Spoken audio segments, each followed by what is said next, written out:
The primary goal is to understand how genetic variation influences risk for disease, in this case, lymphoma. And two or three different common themes have evolved. One is across all of the four major subtypes, which is diffuse large B cell, chronic lymphocytic leukemia, follicular lymphoma, and marginal zone lymphoma, they all had genetic markers in the in the HLA, human leukocyte antigen loci,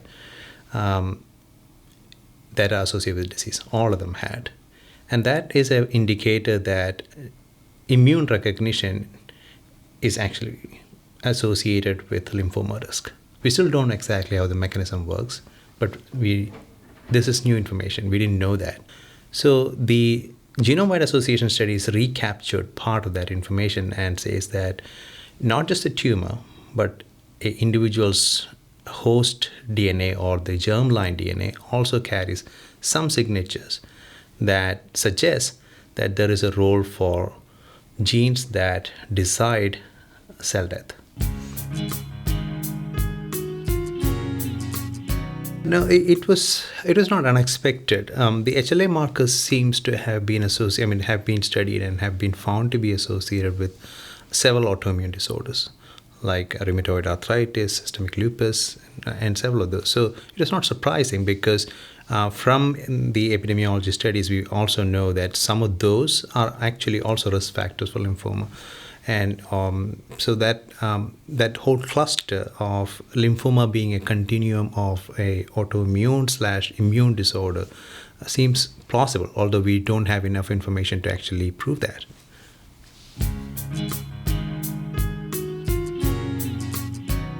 So the challenge is actually integrating large data sets of these specific disorders. So some of the immune disorders are by themselves a separate category of disease, and this particular consortium at least is looking only at lymphoma. But these are the comorbidities that you often see, and in the literature that have been sometimes associated with these diseases. There are some secondary proposals people are now trying to do to integrate those. For example, there was a talk today where they looked at multiple sclerosis and association with lymphoma. And so those kinds of studies are starting, but since we've already generated all of the data from the lymphoma group now, it's possible to actually cross-compare with other data sets that include autoimmune disorders.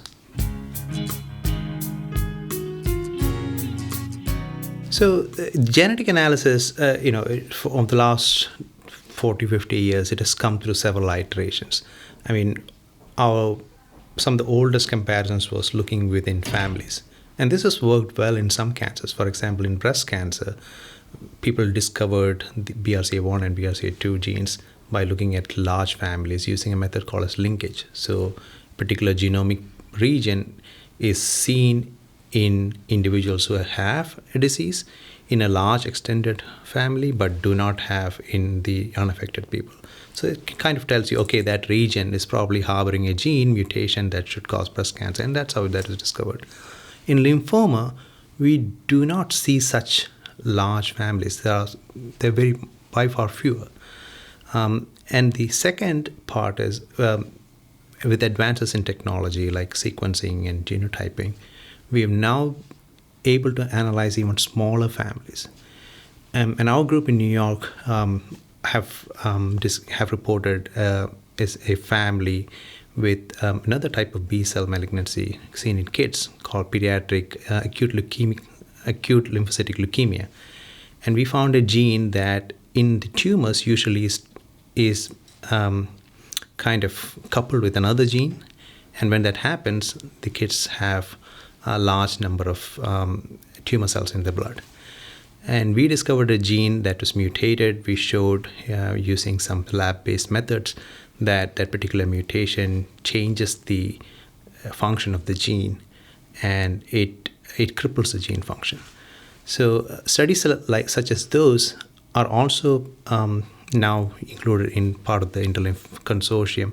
There's a separate family study, and those studies in parallel with the large-scale genotyping happening on the arrays I think all of these together, when they're integrated, actually gives us a much wider picture of what are the genes that could be mutated versus what are the common DNA variations or SNPs that subtly change the risk of having a disease.